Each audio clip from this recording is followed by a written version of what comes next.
I have some good news for everyone. Jesus is alive. Now, obviously, we can say that any day of the year, but obviously today, being Easter Sunday, most Christians are celebrating the fact that Jesus is alive in a special way. And for nearly 2,000 years, this time of year, around the time of the Jewish Passover, has been set aside especially to celebrate the resurrection. But of course, we can celebrate the resurrection and should celebrate the resurrection every moment of the day. And obviously, the news, the report of Jesus' resurrection is called gospel because gospel means good news. It's glad tidings. It's just unfortunate that a Christian like myself sometimes doesn't live out the full joy of the experience of knowing that Jesus is alive. And, obviously we all have our down times, but I think I should be more joyful knowing from moment to moment that Jesus is alive than I'm aware that I often am. And obviously, when Jesus first appeared to his disciples, they would have been ecstatic. Perhaps gobsmacked at first, but ecstatic eventually at the realization that Jesus really was alive. And so I thought it might be a nice thing this morning to just spend some time going back through the events concerning Jesus' appearance to his disciples on that first day of his resurrection. Now we know that the tomb was known to be empty by some of his disciples because Peter and John had gone to the tomb after Mary Magdalene had reported that Jesus was no longer in the tomb. She thought that somebody had taken Jesus away. So the two apostles, they dash to the tomb and they find it empty. But it wasn't until considerably later that Jesus made his first definite or clear appearance to his disciples. Now, so what we're looking at is, if I've got the right page here, Mark and John's Gospels, they keep their focus and emphasis on Mary Magdalene. She was the first disciple, it seems, to whom Jesus personally appeared after his resurrection. Mark states this at chapter 16, verse 9. And we've considered that John gives the details because Mark's Gospel is fairly generally accepted to be Peter's record of events, not John's. John gives the details, whereas Mark's Gospel gives details of Peter's account. We can see that both Peter and John, two of Jesus' very closest apostles, had put it on record that it was not they who had had the privilege of the first contact with the risen Lord. The person who had that privilege was a beloved sister, Mary Magdalene, as she's known, whose humble, meek and compassionate spirit toward Jesus was so highly appreciated and commended by him regularly through the Gospels. That might be a lesson to us, that if we want to have a consciousness of Jesus' presence with us, we need to cultivate that humble, meek and compassionate spirit that Mary Magdalene evidently had. Now, while Mark and John's Gospels emphasize Mary Magdalene as telling the other disciples about the resurrection, Luke 24 verse 10 also refers to Joanna and Mary, the mother of James, that is Mary, the wife of Alphaeus, and other women that were with them. Now, he doesn't go on to name the other women, but earlier during Jesus' ministry, he did give a list of names, so we could probably include Salome, Martha from John's Gospel as well, Susanna. She only ever is mentioned once in the whole Gospel record, but I would like to think that she was among those women, mostly unnamed, who encountered Jesus early on Resurrection Day. Possibly, just possibly, Jesus' own mother Mary was among the group that Jesus encountered on the first day of his resurrection. And so we can picture a group of about half a dozen women, or possibly many more, going from place to place in and around Jerusalem, excitedly and enthusiastically repeating their testimony that they had seen Jesus, trying with all their effort to rouse the other disciples to the same belief and joy as the women themselves had.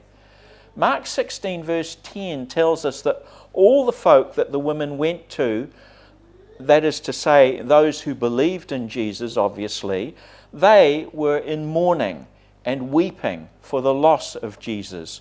All they knew was that Jesus had been tortured, suffered on a cross, and died and was buried.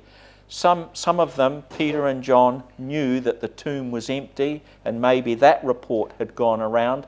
So there would have been some mourning and weeping for the loss of Jesus who were thinking that now his body has been stolen, and who knows what had become of it. Rather than being consoled and encouraged by the women's report, Mark 16 verse 11 tells us that when they heard that Jesus was alive and had been seen by Mary Magdalene, they refused to believe it.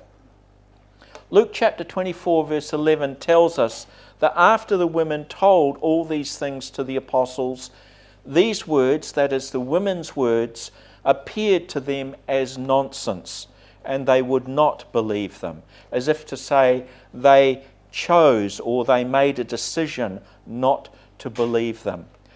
For their words to appear to them as nonsense, as Barry said, it does seem an odd thing. You know, the vast majority of the world regard the whole concept of the resurrection of the body as ludicrous. And of course, even the Apostle Paul had the experience of going to different Gentile communities all around the Roman world, and they would laugh or mock at him. Very few would say, "We would like to hear more about this." And there you have it. There were some of Jesus' closest friends. They just wouldn't have a bar of it. And we can well imagine that as the morning wore on and the women were repeatedly resisted and disbelieved by the several groups of disciples, then the women themselves would become increasingly frustrated and discouraged and upset. I don't know how you would respond to a rebuff like that. I'm a fairly fragile sort of soul, and I would have been very, very discouraged. It would have been a courageous woman to stand up to that sort of resistance, especially in a society where, generally speaking, women were not given high regard. They were not regarded with enough intellect, as it were, or integrity to be teachers or to give an account in a law court. And for women to give a report like this was very, very brave of them, for one thing. Now, at the same time that the women were spreading their message among Jesus' disciples, others were reporting to the Jewish priests. We read about that in Matthew 28 verse 11.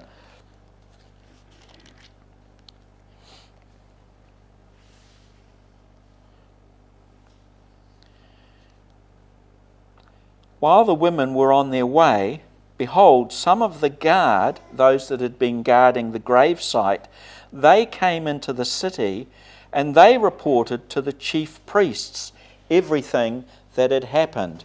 And of course, the account has already described that the guards had fainted because they had seen an angel at the gravesite. So they had a lot to report.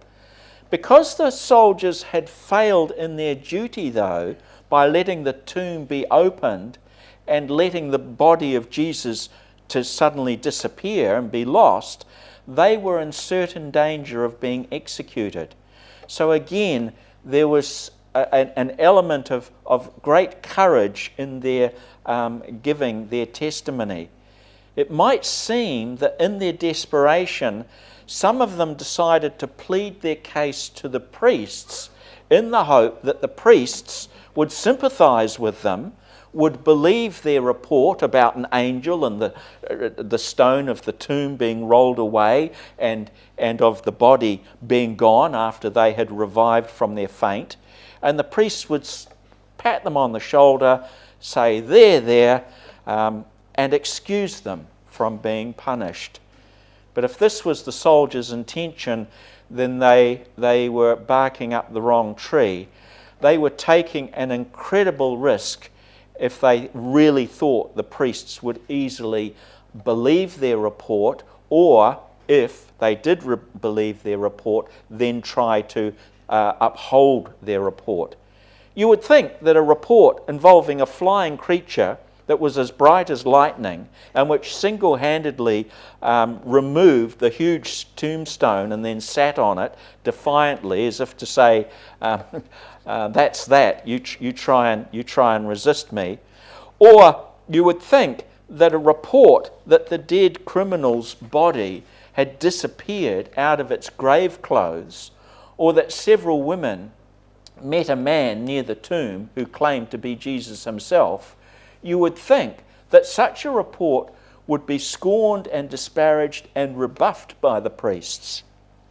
And then the soldiers, rather than being excused, would be condemned as incompetent or fraudulent or drunk or any other number of consequential things that would see them put to death.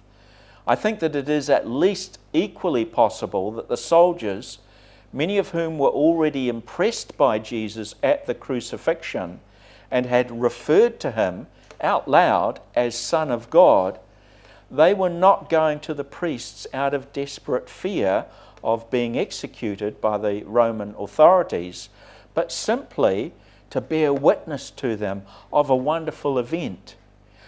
I sort of imagine what it must be like for this American fighter pilot to be, assuming he's alive, to be in the Iranian desert somewhere and then being confronted by Iranians whom he would imagine would be his sworn enemies. What if he had some marvellous news for them and ran up to them and said, look, I know we're sworn enemies, but there's this marvellous news I've got to tell you. I think, though, that was the experience of at least some of those soldiers. If the chief priests had any suspicions or doubts about the truthfulness of the soldiers, those did not last. The priests never ended up rejecting the soldiers' report. And I suspect, because we know that later many of the priests converted to Christ, I suspect that at least a significant number of the priests ended up believing the soldiers' report. I think they believed the report, but only wanted to thwart or quash it in those early stages. Matthew 28 verses 12 through 14 goes on to say, when the priests had assembled with the elders and had counselled together, they gave a large sum of money to the soldiers and said, you are to say, oh, his disciples came by night and stole the body away while we were asleep. And if this should come to the governor's ears, we will win him over and keep you out of trouble. The soldiers took the money and did as they had been instructed.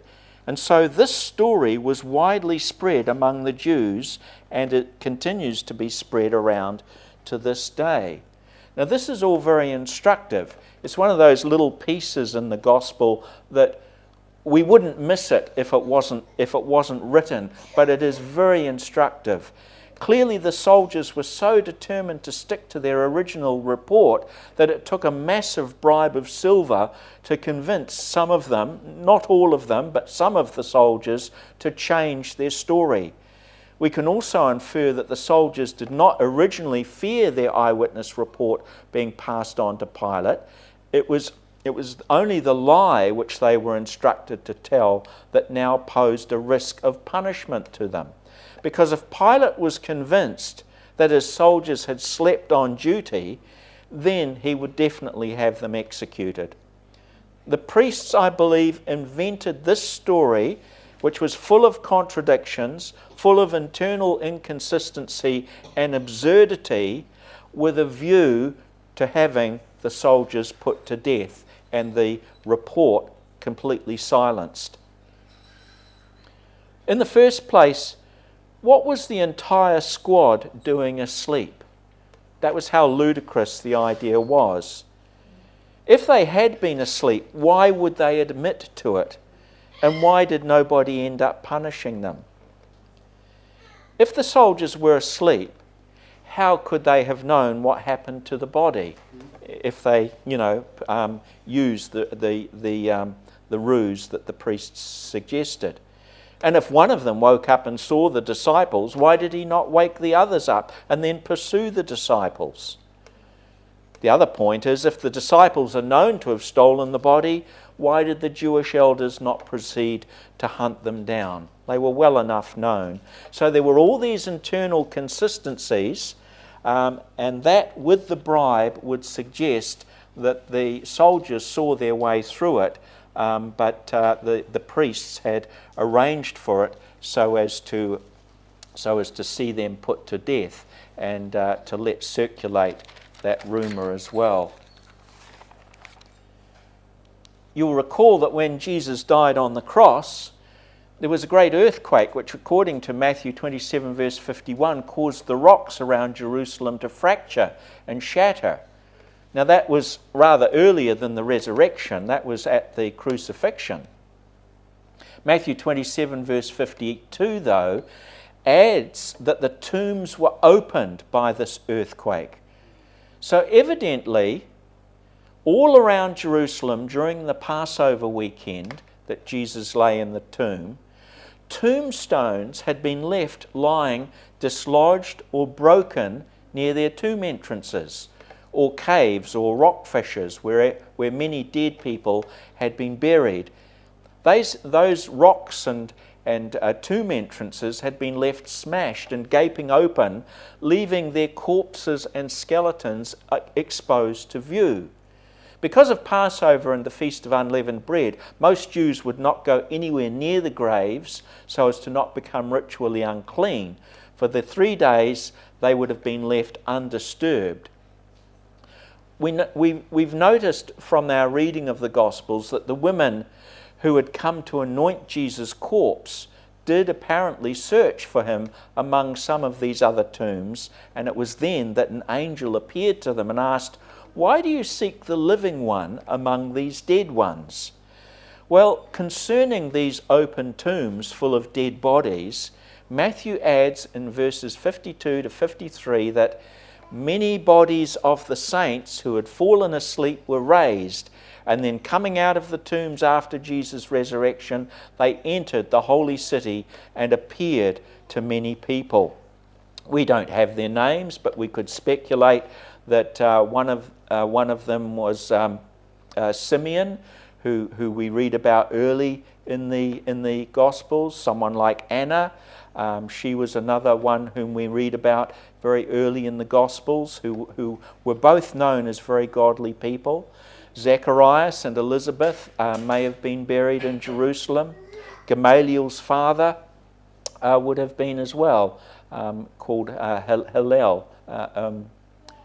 Gamaliel's father, Simon, I should say.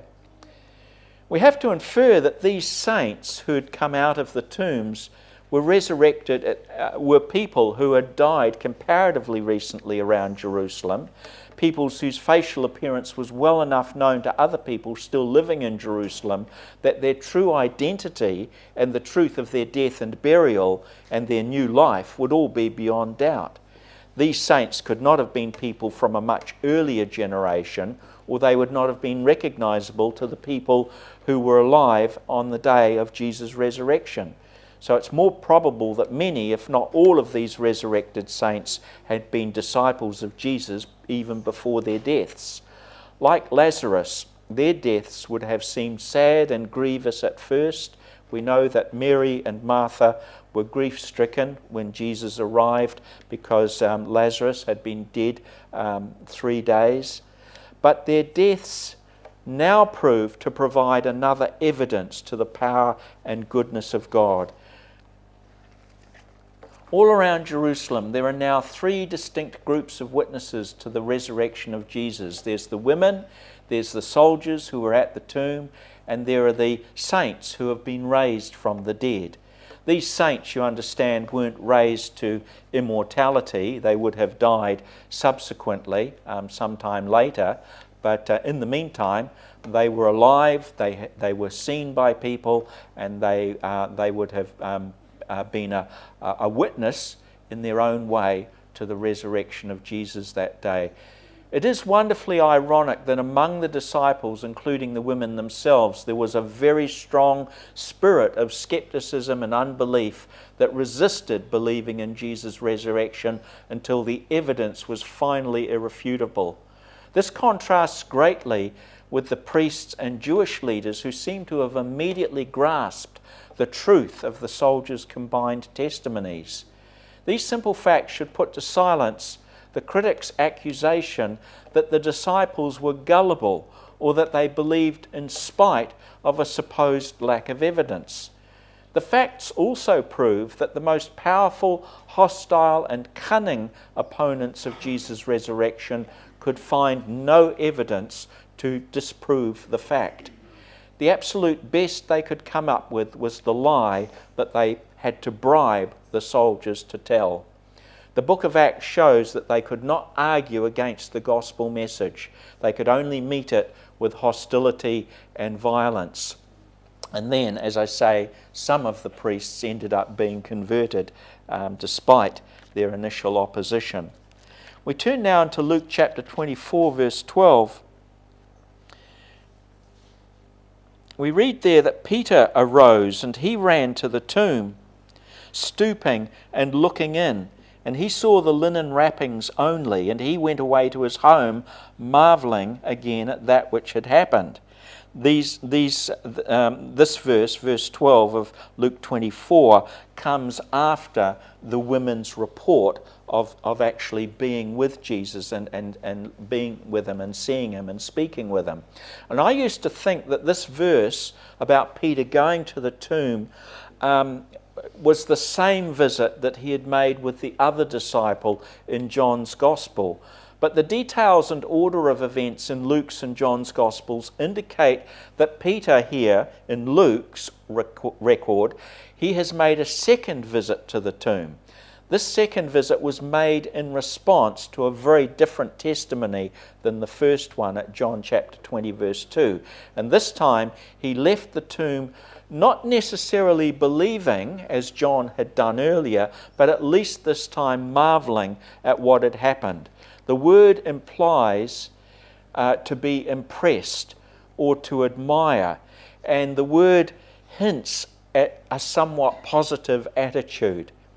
He's no longer sad or mourning or grieving as he was when the women first came with their testimony. Now there's something optimistic going on in Peter's mind. Paul's first epistle to the Corinthians, chapter 15, verse 5, indicates that Peter had a special private visit from Jesus before Jesus was seen by all the apostles. And that visit, when Peter was alone, evidently happened sometime during the events of Luke chapter 24, verses 13 through 33, which took place through the afternoon of the first day of the resurrection. We don't read any details about Jesus' visit with Peter. We're simply left to theorize about the details of that.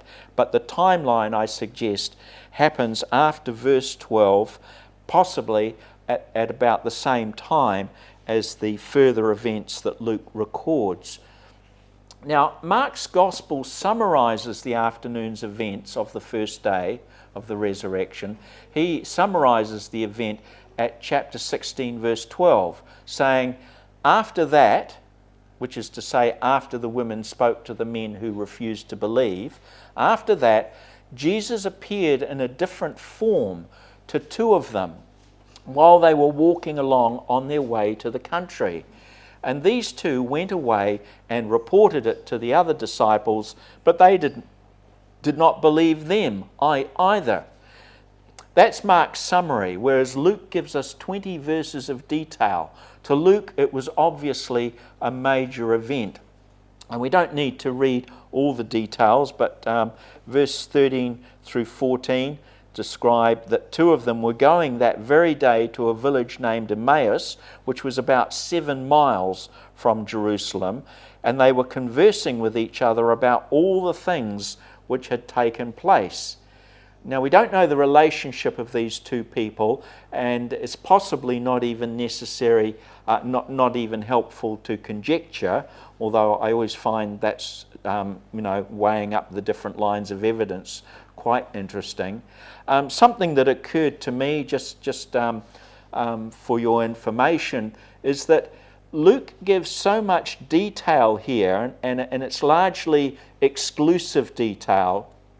It almost suggests that he was a witness to the events. So is it possible that the man who was one of the men who was walking was Luke himself? Well, anyway, the village called Emmaus is believed to have been the place later called Nicopolis, due west and a little north of Jerusalem. And we go on into verse 15 through 16. It came about that while they were conversing and discussing, Jesus himself approached and began traveling with them, but their eyes were being prevented from recognizing him. This passage gives me the impression that there was a fair number of people traveling the same road. Otherwise, the approach of one lone man would have taken their attention, whether or not they recognized him. Traveling toward Emmaus with the afternoon sun directly in their eyes, it's tempting to think the two were somewhat sunstruck when Jesus approached. But the real reason their eyes were prevented from recognizing Jesus was that, as Mark 16 verse 12 said, Jesus appeared in a different form. And what appearance that different form took, we do not know. Comparison with Mark 16 verse 9 reminds us that when Mary Magdalene first saw Jesus, she mistook him for a gardener. So maybe, I said Mark there, didn't I? It was actually in John's Gospel that Mary Magdalene mistook Jesus for a gardener. So maybe along the road to Emmaus, he looked like a travelling merchant or a pilgrim. Some suggest he had a complete transformation of facial appearance and looked like a foreigner of a different race. In some way, others think that in some way he looked more angelic or heavenly. I think recognizing him wouldn't have been an issue. They would have thought this is an angel. One Bible scholar, Chuck Missler, now deceased, suggests that Jesus still retained the beaten, torn, injured appearance that he received at his trial, which would include welts and cuts and abrasions and torn scalp and beard. But I believe a much more plausible and more simple explanation arises from the simple fact that a person's appearance is significantly altered by aging, by malnourishment, by body weight and composition, chronic fatigue, stress, or anguish, or general state of health. John 8 verse 57, which was some 6 months before the crucifixion, points out that the Jews said to Jesus, "You're not yet 50 years old."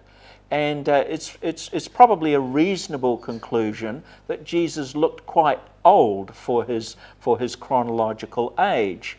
Well, just imagine how he looked on the day of the crucifixion. Not even having been whipped or beaten, but Jesus has had a very busy ministry, and Jesus was very active, and I believe that he had been losing weight. We know that he was able quite comfortably to ride on the little foal of the donkey, so that would suggest that he wasn't a heavy built man on the day of the crucifixion. And we can make a comparison with victims of kidnap and of torture and of long imprisonment, and of course of the infamous concentration camps. These all provided scenes of people that had been under extreme stress and deprivation. So when Jesus' disciples had last seen him among them, he was nearing the end of a continuous 3-year ministry of unrelenting intensity, concentration, and yes, a certain degree of self-deprivation, which culminated in several hours of physical torture. A few days later, he is the perfect man, a model of physical perfection, let alone spiritual perfection. If this was the only change in Jesus' appearance, it would still have been dramatic, and no wonder that he might not be recognized immediately. And if you don't think that that's possible, just consider even a Hollywood actor such as Christian Bale, who famously changes his appearance simply with weight loss or extreme weight gain, and he has learned to do it very, very rapidly. He appears in several movies in which you would not recognize him as the same person, and we're not talking about makeup and prosthetics and that sort of thing. It's simply the difference in his actual body weight. So if you ever want to have a look at the sort of difference that I'm trying to suggest concerning Jesus, then maybe Google the actor Christian Bale. Now we go into Luke 24, verses 17 through 19. Jesus said to them, "What are these words that you're exchanging with one another as you're walking?" And they stood still, looking sad. And one of them, named Cleopas, answered and said to him, "Are you the only one visiting Jerusalem and unaware of the things which have happened here in these days?" And he said to them, "What things?" And they said to him, "The things about Jesus the Nazarene, who was a prophet, mighty in deed and word in the sight of God and all the people, and how the chief priests and our rulers delivered him up to the sentence of death and crucified him. We were hoping that it was he that was going to redeem Israel. Indeed, besides all this, it is the 3rd day since these things happened. But also some women among us amazed us. When they were at the tomb early in the morning, they did not find his body. And they came, saying that they had also seen a vision of angels who said that he was alive. And some of those who were with us went to the tomb and found it just exactly as the woman also had said, but him they did not see." So obviously these people, for some reason or other, had not received the report from the women that they had ended up seeing Jesus. And so obviously these two walking to Emmaus have had some interaction with the apostles and the other male disciples, but they haven't had word from the women of their actual interaction with Jesus. Verses 19 verse 25, I should say. Now we'll come back to that. So in what follows from verse 25, there seems to be such a tone of rebuke or censure in Jesus' words that I can well imagine that Jesus was frowning at his two companions, because he said to them, "O foolish men, and slow of heart to believe in all that the prophets have spoken. Was it not necessary for the Christ to suffer these things and to enter into his glory?" He may have said these things with a bark of laughter, or perhaps a slap on the shoulder, or with a sad shake of the head. I don't really know, but I could well imagine that he addressed them in a sort of a scolding fashion, because he called them fools, inconsiderate, senseless. These are the different ways that the word that he used are translated, and it's quite a harsh rebuke, isn't it? It was the sort of harsh judgment he might have cast at his enemies. The two travellers probably reeled at the words, especially since they were already feeling miserable and sorry for themselves. However, once that day was over, they would forever have fond memories of those opening words. "O foolish men, and slow of heart to believe in all that the prophets have spoken." I bet they told that to everybody that they quoted this story to, and they would have laughed at themselves at what Jesus had to say to them. Verse 27, beginning with Moses and with all the prophets, Jesus explained to them the things concerning himself in all the scriptures. And that famously is the world's first Sunday school. That was Jesus expounding from the Bible the things concerning himself that first day of the week. Verses 28 through 29, they approached the village where they were going, and Jesus acted as though he would go further, and they urged him, saying, "Stay with us, for it is getting toward evening, and the day is now nearly over." And he went in to stay with them. They were just being hospitable. They still did not know that this was Jesus. He was still being concealed from them in terms of his appearance. As Jesus says in Revelation, though, "I stand at the door and knock. If anyone hears my voice and opens the door, I will come in to be with him and will dine with him and he with me." And along the Emmaus Road, Jesus had been, in effect, knocking on the door of the heart of his two companions. Although they did not recognize him physically or by outward appearance, still they responded positively to his spirit as conveyed in his words. And that is true for all of us. We may not know Jesus if he walked past us in the street.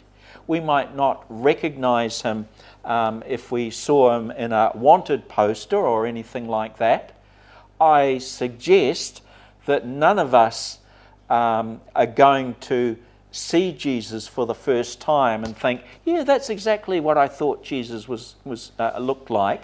I think we're all going to be surprised when we see him face to face, but we can know him and be endeared to him through his words. They did not yet know him, but they were captivated by him, and that was what really counted.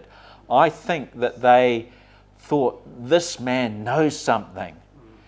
I don't know what's happened to Jesus, but this man, he seems to know so much. We want to hear more from him." So I would not be surprised if there was still some tone of censure or rebuke in Jesus' voice when they arrived at the village. He betrayed no intention or desire to stay with the two travellers, so the response of the two revealed how intently and how sincerely they wished to continue to fellowship with him, simply for his wonderful ministry in God's word. So they persuaded him to stay with them at their house.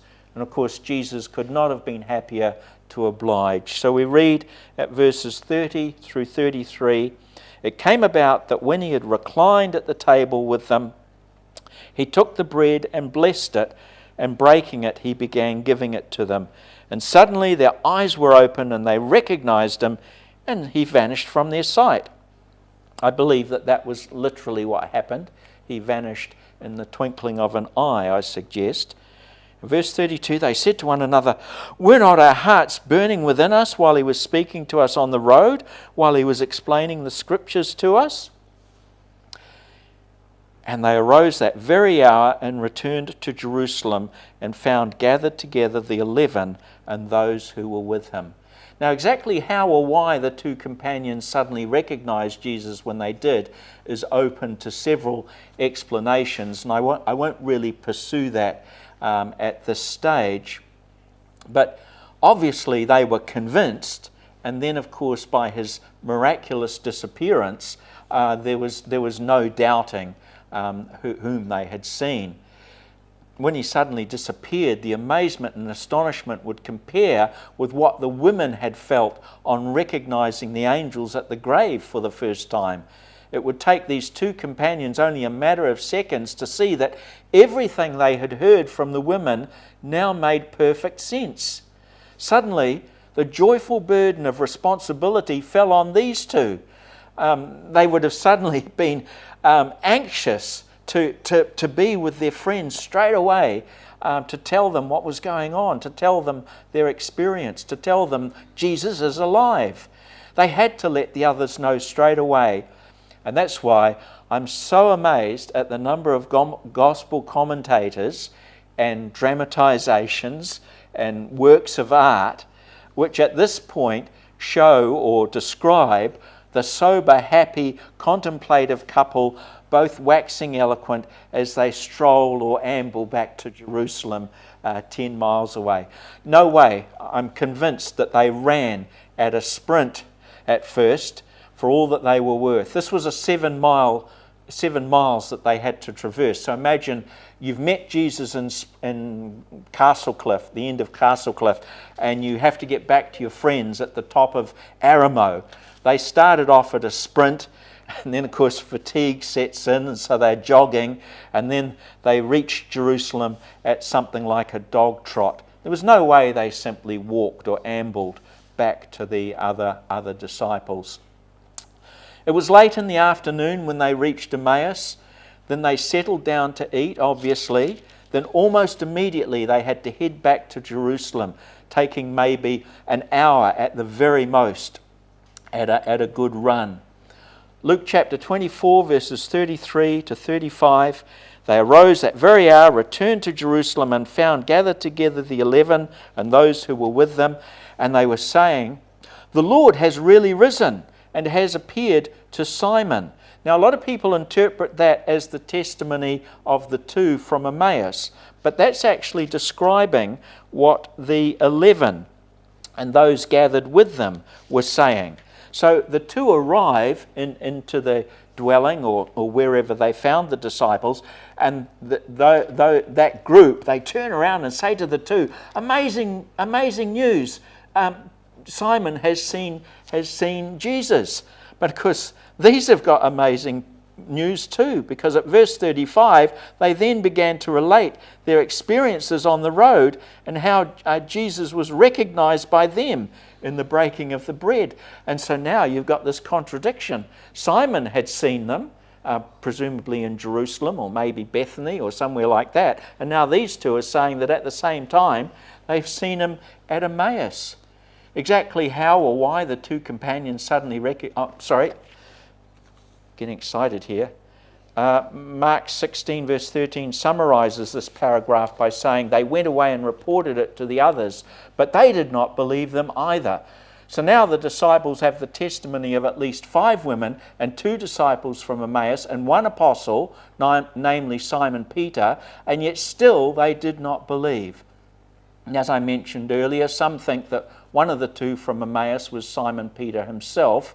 This is not certain, and I think it was unlikely. But it means that there were at least now 6 witnesses to Christ's resurrection, and possibly more than 7 of them. God says that in the mouth of 2 or 3 witnesses, let every word be established. Nevertheless, with at least half a dozen witnesses, the other disciples, including the other apostles apart from Peter, still did not believe Jesus had been seen or was alive. It is at this point that the records of Mark and Luke merge with John's Gospel. John chapter 20 verse 19 tells us that when it was turning evening on that same day, so the sun is going down that first day of the week, and when the doors were fastened shut where the disciples were because of their fear of the Jews, Jesus came in and stood in their midst and said to them, "Peace be with you." This is the same event as at Luke chapter 24 verse 36, which we read up to verse 40, where it says, "While they were saying these things, he himself stood in their midst. But they were startled and frightened and thought they were seeing a spirit. And he said to them, 'Why are you troubled? Why do doubts arise in your hearts? See my hands and my feet, that it is I myself. Touch me and see, for a spirit does not have flesh and bones, as you see that I have.'" John 20 verse 20 adds here that he also showed them the side of his body, so they saw where the sword had pierced his side. John goes on to say that after he showed them his side, the disciples therefore rejoiced when they saw the Lord. In Luke 24 from verse 41 to 42, while they still could not believe it for joy and were marveling, he said to them, "Have you anything here to eat?" And they gave him a piece of a broiled fish, and he took it and ate it before them. There may have also been a honeycomb in there, according to some versions. It always interests me how simple and plain were the comments that Jesus made to the people that saw him. Here he says, "Have you got something to eat?" And before that he says, "Peace be to you." He says, look at my hands, look at my feet, look at my side. And the amazing thing to me too is that the very first thing that he said to the women when they had all gathered around him, can anyone think what he said to them for the first time when they definitely knew that this was Jesus? He said, "Hello." That's what the word in Greek means. The versions might flower it up with things like greetings or hail or this sort of thing, but the word literally just means hello. And so there was nothing vainglorious about Jesus, or demanding or commanding or over spectacular about seeing him. But of course they were convinced, and that was the beginning of their life of faith in the resurrected Lord. And all the other proofs that he was real and not a hallucination have been left on record for us, proving that Jesus truly did bring life and immortality to light through the good news of his resurrection. He's physical, he's tangible, he's also spiritual and miraculous. He interacts with nature. In these ways, he brought the true, substantial, physical nature of resurrection and immortal life to light, and that by many infallible proofs.